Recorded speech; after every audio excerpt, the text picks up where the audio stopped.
বিসমিল্লাহ, আলহামদুলিল্লাহ, ওয়াসসালাতু ওয়াসসালামু আলা রাসূলিল্লাহ ওয়া বা'দ। বর্তমান সময় আধুনিক প্রযুক্তি, ইন্টারনেট, মোবাইল ও নানান রকম ইলেকট্রিক ডিভাইসের কারণে একাকিত্বের সময়েও আমরা পাপ কাজ থেকে বেঁচে থাকতে পারি না, এবং আরও নানাবিধ ফিতনার কারণে কিয়ামতের এই পূর্ব মুহূর্তে আমরা গুনাহ থেকে নিজেদেরকে কোনোভাবেই যেন মুক্ত করতে পারছি না। কিন্তু যে কোনো ধরনের নফল ইবাদত করার চেয়ে গুনাহ থেকে নিজেকে মুক্ত রাখা অত্যন্ত গুরুত্বপূর্ণ।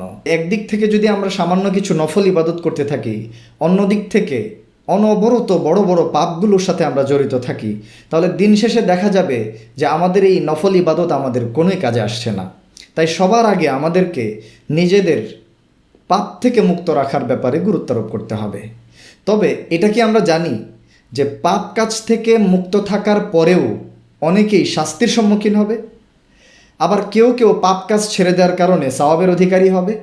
এই বিষয়টা নিয়েই আজকে আমি আপনাদের সামনে সংক্ষেপে আলোচনা করছি। প্রথমত, পাপ কাজ ছেড়ে দেওয়ার পেছনে ব্যক্তির চিন্তা ও উদ্দেশ্য যদি আল্লাহ রাব্বুল আলামিনের শাস্তির ভয়, তার আনুগত্য, তাকে খুশি করা, তার নৈকট্য লাভ করা, রাসূলুল্লাহ সাল্লাল্লাহু আলাইহি ওয়াসাল্লামের আদর্শ অনুপাতে চলা, এই যদি তার উদ্দেশ্য হয়, তাহলে সে পাপ কাজ ছেড়ে দেওয়ার কারণে সওয়াবের অধিকারী হবে। অর্থাৎ সে যদি আল্লাহর শাস্তির ভয়ে, আখেরাতের চিন্তায়, আল্লাহ রাব্বুল আলামিনের নৈকট্য লাভের আশায়, রাসূলুল্লাহ সাল্লাল্লাহু আলাইহি ওয়াসাল্লামের আদর্শ অনুকরণে পাপ কাজ থেকে নিজেকে সরিয়ে নেয়, তাহলে এর কারণে সে বিশাল সওয়াবের অধিকারী হবে। সহিহ বুখারীর বর্ণনায় একটি হাদিসে কুদসিতে আল্লাহ রাব্বুল আলামিন বলছেন, ওয়া ইন তারাকাহা আই সাইয়্যাতা লিআজলি ফাকতুবুহা লাহু হাসানাহ। বান্দা যদি আমার কারণে, আমার ভয়ে পাপ কাজ ছেড়ে দেয়, তার বিনিময়ে তার জন্য সওয়াব লিখে দাও। সুবহানাল্লাহি ওয়া বিহামদি। কিন্তু দ্বিতীয় আরেকটি কারণে মানুষ পাপ কাজ ছেড়ে থাকে, সেটা হচ্ছে মানুষের কাছে ভালো হওয়ার জন্য, মানুষের চোখে ভালো মানুষ হওয়ার জন্য, মানুষের প্রশংসা করাবার জন্য।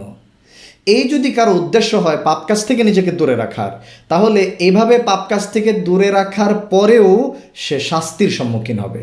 কারণ পাপ কাজ ত্যাগ করা একটি ইবাদাহ, আর ইবাদত আল্লাহ সুবহানাহু ওয়া তাআলা ছাড়া আর কারো উদ্দেশ্যে করা যায় না। সুতরাং মানুষের নৈকট্য লাভের জন্য, মানুষের কাছে ভালো হওয়ার জন্য, মানুষের প্রশংসা করাবার জন্য, লোক দেখাবার জন্য যদি কেউ পাপ কাজ থেকে দূরে থাকে, তাহলে পাপ কাজ ছেড়েও সে পাপী হবে এবং আল্লাহর শাস্তির সম্মুখীন হবে। তৃতীয়ত, কেউ যদি পাপ কাজ ছেড়ে দেয় চক্ষু লজ্জার ভয়ে, অর্থাৎ আমার এই অবস্থান, আমার এই বয়স, এই অবস্থায় যদি আমি পাপ করি, এটা খুবই লজ্জার, অর্থাৎ সে নিজেকে মানুষের সামনে পাপ কাজে এগিয়ে নিতে পারছে না লজ্জার কারণে।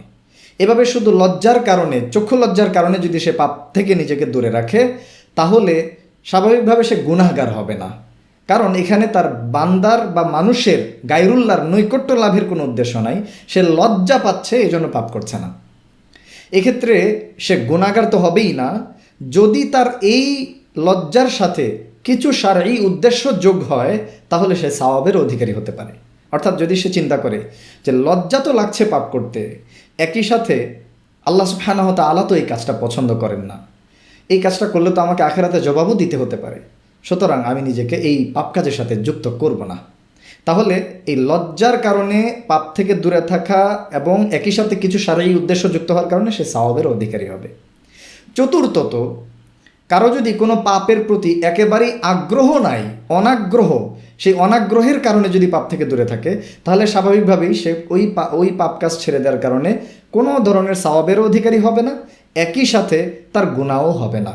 যেমন ধরেন, আমাদের মতো যারা, তারা সিগারেট পান করে না, বা মদ, গাঁজা, এ ধরনের কোনো নেশাকারক দ্রব্য সেবনের কোনো অভ্যাস নাই এবং বিন্দু পরিমাণ আগ্রহও নাই, বরং এ ধরনের জিনিস সামনে সেবন করা হচ্ছে দেখলে স্বভাবতই ঘৃণ আসে এবং খুবই খারাপ লাগা কাজ করে।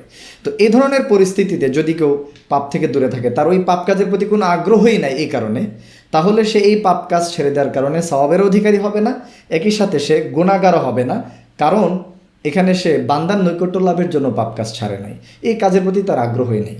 তবে যারা বুদ্ধিমান, তার সেই সমস্ত মুমিন এইখান থেকেও সওয়াব অর্জন করতে পারে। সেটা কিভাবে? ধরেন সিগারেট সেবনের ব্যাপারে আপনার কোনো আগ্রহ নাই, কিন্তু সিগারেট সেবন করতে দেখলেই বা যখনই এটার কথা মনে আসলো, আপনি সাথে সাথে নিজেকে স্মরণ করান যে আল্লাহ রাব্বুল আলামিন যে কোনো ধরনের নেশাকারক দ্রব্য সেবন হারাম করেছেন, সুতরাং আল্লাহর নিষিদ্ধ জিনিস আমি স্পর্শ করব না।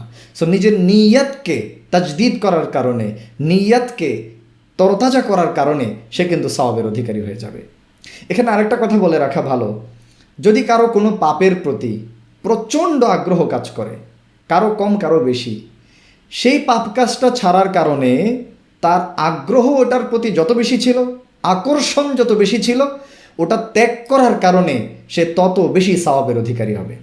আশা করি আমাদের এই সংক্ষিপ্ত আলোচনা থেকে আমরা স্পষ্টতই বুঝতে পেরেছি যে পাপ কাজ ত্যাগ করার পেছনে আমাদের উদ্দেশ্যটা খুব জরুরি। যদি আমার উদ্দেশ্য হয় আল্লাহর ভয় এবং আল্লাহকে খুশি করা, তাহলে পাপ কাজ ছেড়ে আমি সওয়াবের অধিকারী হব।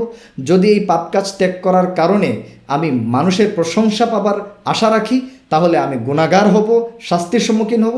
যদি লজ্জায় আমি পাপ কাজ ছেড়ে দেই, সাথে যদি কোনো শারঈ উদ্দেশ্য যোগ হয়ে যায়, তাহলে আমি সওয়াব পাবো। শারঈ উদ্দেশ্য যদি যোগ নাও হয়, আমি গুনাহগার হব না।